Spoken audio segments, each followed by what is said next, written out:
साल दे कार्ड ते पाकिस्तान नहीं जाना चाहिए। जे तुसां पाकिस्तान जाने चलो अपने माई बाबे नूं मिल के आ जाओ, ये नहीं कि तुसीं शादी गड़का के आ जाओ। नौजवान नूं ये साल दा कार्ड लब्भा सी ते उहनूं हफकी काली होई सी मैं पाकिस्तान जाके शादी करा। जवान नूं सिर्फ 3 महीने रह गए सी कार्ड खत्म होने च। जिसले पाकिस्तान गया जाके शादी की, जिहड़ी जनानी आई वह भी बड़ी हुशार चलाक सी। घर आई है तो उहदे घर दे मगर आ गए ने। 2 दिन बाद उन्हें कहा पुत्तर ये दस हुण साडी कुड़ी नूं कदों बाहर लैके जाणी। उन्हें कहा हालां गल सुनो, ये मसा ते मैं आपू उत्ते सैट होया, मैनू साल दा कार्ड लभा, ये मैं उन्होंने नहीं लैके जा। उन्हें कहा पुत्तर गल सुन, तेरी अम्मा ने आख्या सी जूं ही तुसीं शादी करोगे तो मुड़ा इनू बाहर लै जाएगा, यह नहीं हो सकता, तू हुण कुड़ी नूं नाल लैके जाएगा। वह फटोफट गया अंदर जाके अपना कार्ड लैके लिया के टेबल ते रखिया। कहंदा हाला ए तक इहदे ते 1 साल दा लिखिया ते ये टैंपरेरी कार्ड है, इहदे ते ये मैं फैमिली नहीं लैके जा सकदा, तुसीं इंतजार करो, इहदे बाद दूसरा कार्ड मैनू लभेगा फिर मैं अपनी फैमिली लै जाऊँ। कि ना पुत्र असी नहीं जानते,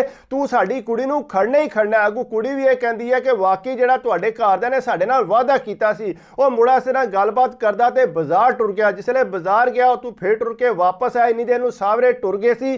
शामी आके इसले अंदर कमरे च लम्मा पिया ते रात दे 12 होए ते भाईरा नूं ज़हन च आया कि मैं जेब च कार्ड पाया सी, मैं एक बारी चैक ते करा। तुहानूं पता है बाहर दे कार्ड नूं बंदे बड़े संभाल के रखदे ने, होर छड्ड के जिहड़ी साइड वाली जेब हुंदी उहनूं शलवार दे विच पा के रखदे ताकि कोई चीज़ ढवे ना है भी। उठ के भाईरा जिसले अपनी जेब चेक की तो उहदे च कार्ड कोना। वो टेंशन लै गए कि मेरा कार्ड गया किधर है। जनानी नूं ठाल के आंदे मेरा कार्ड सी, वो गया किधरों। आंदी है मैनूं की पता है, तुहानूं पता है, तुसीं दिहाड़ी लैके आए सो। वो अगे पिछे अपने बैड ते तकिया कोना नजर है। फटफट गया माई बाबे दे दरवाजा जाके खड़काया कि इस तरह मेरा कार्ड नहीं लभदा पिया, कि तुहाडे कमरे ते नहीं पिया। उन्हें आख्या पुत्र साडे कमरे कित्थों होना है। उधरों भैणां भरावां नूं जगा लिओ, सारे कार नूं फरोलियो ने, किधरों नजर ना और छड़ के अपने कमरे दा बैड शैड और शै फरोल मारी। उन्हें उन्होंने कोना लभा कार्ड, सारे परेशान हो गए। उन्होंने पता सी कि कितनी मुश्किल असी मुड़े नूं उत्ते सैट कराया, सानूं ते ये इन्हें चुआनी भी नहीं दी। पहले कार्ड ते ये वापस आ गया, उत्तों 3 महीने रह गए सी कार्ड खत्म होने चो। परेशान हो गए। उन्हें कहा पुत्र जो मर्जी हो जाए तेरा कार्ड जिहड़ा तेरे सावरे लै गए ने।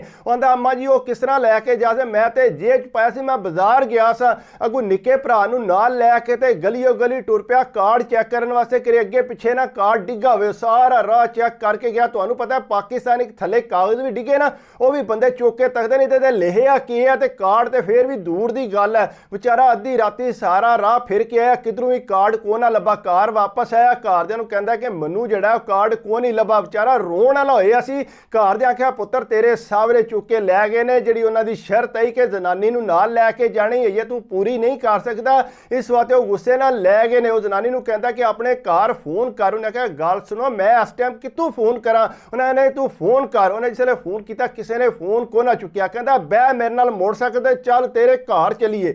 जनानी नूं बिठाया मोटरसाइकिल ते, कहता चल जरा तेरे घर चलीए। अद्धी राती जाके उन्हां दा दरवाजा खड़काया, वो भी देख के परेशान हो गए। उन्हें कहा हैर हो गई अद्धी राती तुसीं आ गए हो। कहता दसो हाला जी मेरा कार्ड कित्थे जे, मेहरबानी करके मैं बड़ियां मेहनतां नाल बाहर पेपर ले ने, तुसीं मेरा कार्ड लै। उन्हें कहा पुत्र केड़ा कार्ड है, दिहाड़ी जिहड़ा मैं तुहानूं तकांदा सी पिया। पुत्र सानूं कार्ड दा कोई पता नहीं, तू सानूं तका के अपनी जेब च पा लिया सी। वो चंगी भली उत्थे लड़ाई हो गई, मगरों मुड़े दे माँ प्यो भी आ गए। उन्हें भी आके चंगी भली उन्हां दी बेइज्जती कीती। अगू कुड़ी कहंदी है तुसां मेरे माँ प्यो दी बेइज्जती कीती है, मैं हुण तुहाडे नाल नहीं जाना। वो कुड़ी घर रह पई, बेचारा रोंदा जिहड़ा घर आया कहंदा अम्मा मैं इतनी मेहनत नाल पेपर ले रहे, मैनूं नहीं पता मेरे पेपर किधर गए ने, मैं हुण बाहर किस तरह जाऊंगा। बड़ी मुश्किल नाल बेचारे ने रात कड्ढी। जिसले सुबह आई तो उन्हें कोशिश की मैं जाके अपनी जनानी लै आवां। जिसले उत्थे गया वो कहंदे ने जी सानूं कोई नहीं पता, रात दी साडी कुड़ी जिहड़ी है टुर गई है, कहंदी है कि मैं इत्थे नहीं रह सकती, मेरा जना इतना परेशान है। वो कहंदा घर ते वो आई कोई नहीं, तुसीं मेरे नाल ड्रामा ना करो, जान पूछ के मेरी जनानी तुसां अगे पिछे कर दिओ। उन्हें कहा पुत्र असीं कसम चुक के आने और राती जिहड़ा तेरे मगर टुर गया। आंदा नहीं वो कार नहीं पहुंची। अगों टेंशन बन गई, सावरे जिहड़े ने वखरा एक्शन लै गए। उन्हें कहा पुत्र गल सुन तेरा कार्ड गुम्मिया ते तू साडी कुड़ी नूं किधरे अगे पिछे कर दिता है। वो कहंदा मेरे नाल ड्रामा ना करो, मेहरबानी करके मेरा कार्ड दिओ। 2 दिहाड़े ते उन्हां दा इस तरह ही मसला चलदा रहा। अगू जिहड़ा उहदे सावरे ने उन्हें जाके परचा करा दिता। उन्हें कहा गल सुन साडी कुड़ी गायब हो गई है, इन्हें लाजमी किधरे अगे पिछे कर दी है। पुलिस फटफट जवान नूं फड़ के लै गई। उन्होंने होर टेंशन हो गई कि मेरा उत्तों कार्ड गुम्मिया ते उतरों मैं जिहड़ा थाने च आ गया। उन्हें जाके हत्थ बन्ने। उन्हें कहा गल सुनो कि मैनूं नहीं पता तुहाडी कुड़ी दा, तुहाडी कुड़ी किधर गई है।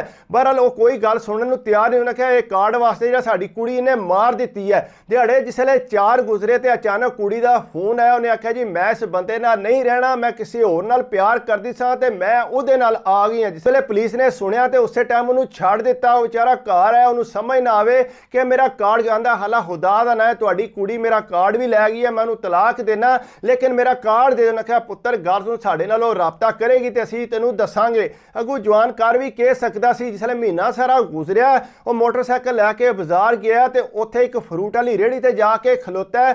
ਉਹਨੂੰ ਕਹਿੰਦਾ ਕਿ ਯਾਰ ਇਸ ਤਰ੍ਹਾਂ ਮੈਂ ਤੇਰੀ ਰੇਹੜੀ ਤੇ ਆਇਆ ਸਾਂ ਤੇ ਮੈਂ ਤੇਰੇ ਕੋਲੋਂ ਫਰੂਟ ਲਿਆ ਸੀ। ਉਹਨੇ ਕਿਹਾ ਬਿਲਕੁਲ ਤੁਸੀਂ ਫਰੂਟ ਲਿਆ ਸੀ। ਉਹਨੇ ਕਿਹਾ ਇੱਕ ਮਿੰਟ ਠਹਿਰੋ, ਤੁਹਾਡਾ ਕਿਰੇ ਕੋਈ ਕਾਰਡ ਤੇ ਨਹੀਂ ਸੀ ਟੱਠਾ? ਉਹ ਕਹਿੰਦਾ ਬਿਲਕੁਲ ਯਾਰ ਮੇਰਾ ਕਾਰਡ ਡਿੱਗਾ ਸੀ। ਉਹ ਕਹਿੰਦਾ ਭਾਈ ਜੀ ਮੈਂ ਉਦੋਂ ਦਾ ਸੰਭਾਲਿਆ, ਮੈਨੂੰ ਨਹੀਂ ਸੀ ਸਮਝ ਆਉਂਦੀ ਵੀ ਕਿਹੜੇ ਬੰਦੇ ਦਾ ਤਸਵੀਰ ਤੇਰਾ ਮਦਮ ਜੀ ਲੱਗਦੀ ਸੀ ਵੀ ਮੈਨੂੰ, ਲੇਕਿਨ ਮੈਂ ਸੋਚਦਾ ਕੋਈ ਆ ਕੇ ਪੁੱਛੇਗਾ ਤੇ ਮੈਂ ਉਹਨੂੰ ਕਾਰਡ ਦੇ ਦਿਆਂਗਾ। ਉਹਨੇ ਫਟੋਫਟ ਜਿਹੜੀ ਬੋਰੀ ਜੀ ਬੋਰੀ ਦੇ ਥੱਲੇ ਕਾਰਡ ਪਿਆ ਸੀ, ਉਹਨੇ ਫਟੋਫਟ ਇਹਨੂੰ ਫੜਾਇਆ। ਉਹਨਾਂ ਕਿਹਾ ਯਾਰ ਐਲਾ ਤੇਰਾ ਕਾਰਡ। ਉਹ ਵਿਚਾਰਾ ਦੇਖ ਕੇ ਖੁਸ਼ ਹੋ ਗਿਆ, ਉੱਥੋਂ ਦੜਾਇਆ ਮੋਟਰਸਾਈਕਲ ਸਿੱਧਾ ਘਰ ਆਇਆ। ਘਰ ਆ ਕੇ ਅੰਮਾ ਨੂੰ ਦੱਸਦਾ ਕਿ ਅੰਮਾ ਮੈਨੂੰ ਕਾਰਡ ਲੱਭ ਗਿਆ। ਜਿਸ ਵੇਲੇ ਸਾਹਵਰਿਆਂ ਨੂੰ ਪਤਾ ਲੱਗਿਆ, ਸਾਹਵਰੇ ਜਿਹੜੇ ਨੇ ਉਹ ਬੜੇ ਉਥੋਂ ਗੁੱਸੇ 'ਚ ਹੋਏ, ਕਹਿੰਦੇ ਸਿੱਧੇ ਇਹਦੇ ਘਰ ਆਏ, ਕਹਿੰਦੇ ਤੁਸੀਂ ਸਾਡੀ ਕੁੜੀ ਤੇ ਇਲਜ਼ਾਮ ਲਾਇਆ ਸੀ। ਉਹਨਾਂ ਕਿਹਾ ਗੱਲ ਤੋਂ ਤੁਹਾਡੀ ਕੁੜੀ ਤੇ ਉਂਝੀ ਗਈ ਹੈ ਨਸ, ਲੇਕਿਨ ਇਹ ਹੈ ਕਿ ਸਾਡੇ ਕੋਲੋਂ ਗਲਤੀ ਹੋਈ ਹੈ, ਮੋੜਾ ਕਿਰੇ ਸੱਟ ਆਇਆ ਸੀ ਤੇ ਚਲੋ ਇਹਨੂੰ ਲੱਭ ਗਿਆ। ਲੇਕਿਨ ਉਹ ਜਵਾਨ ਕਹਿੰਦਾ ਮੈਂ ਤੇ ਫਟਾਫਟ ਕੋਸ਼ਿਸ਼ ਕੀਤੀ, ਜਿਹੜੀ ਟਿਕਟ ਵਾਪਸ ਕੀਤੀ ਤੇ ਨਸਣ ਵਾਲੀ ਗੱਲ ਕੀਤੀ ਇੱਥੇ ਬਾਹਰ। ਕਹਿੰਦਾ ਮੈਂ ਤੇ ਤੋਬਾ ਕੀਤੀ ਜੇ ਅੱਗੂ ਸਾਲ ਦਾ ਕਾਰਡ ਤੇ ਕੋਈ ਬੰਦਾ ਵੀ ਪਾਕਿਸਤਾਨ ਨਾ ਜਾਏ, ਕਮ ਅਸ ਕਮ ਜਿਹੜਾ 5 ਸਾਲ ਦਾ ਕਾਰਡ ਹੋਵੇ ਤੇ ਫਿਰ ਬੰਦੇ ਨੂੰ ਪਾਕਿਸਤਾਨ ਜਾਣਾ ਚਾਹੀਦਾ ਹੈ, ਨਹੀਂ ਤਾਂ ਵੱਡੇ ਤੋਂ ਵੱਡੇ ਮਸਲੇ ਬਣ ਜਾਂਦੇ ਨੇ, ਬੰਦਾ ਟੈਨਸ਼ਨਾਂ 'ਚ ਫਸ ਜਾਂਦਾ। ਤੇ ਕੋਸ਼ਿਸ਼ ਕਰਿਆ ਕਰੋ, ਇhtiyat ਕਰਿਆ ਕਰੋ, ਸਾਲ ਦੇ ਕਾਰਡ ਤੇ ਜਾਣ ਦੀ ਕੋਸ਼ਿਸ਼ ਹੀ ਨਾ ਹੀ ਐਡੀ ਜਲਦੀ ਵਿਆਹ ਜਿਹੜਾ ਤੜਕਾਇਆ ਕਰੋ ਤਾਂ ਕਿ ਤੁਹਾਡੇ ਵਾਸਤੇ ਮਸਲੇ ਬਣਨ। ਬਾਕੀ ਇਹ ਕਿ ਮੇਰੀ ਵੀਡੀਓ ਤੁਹਾਨੂੰ ਅੱਛੀ ਲੱਗੀ ਹੋਵੇ ਤਾਂ ਕੋਸ਼ਿਸ਼ ਕਰਿਆ ਕਰੋ ਲਾਈਕ ਕਮੈਂਟ ਸਬਸਕ੍ਰਾਈਬ ਕਰਿਆ ਕਰੋ। ਦੁਆਵਾਂ 'ਚ ਯਾਦ ਰੱਖਿਆ ਕਰੋ, ਆਪਣੀ ਸਿਹਤ ਦਾ ਖਿਆਲ ਰੱਖਿਆ ਕਰੋ। ਅੱਲਾਹ ਹਾਫਿਜ਼।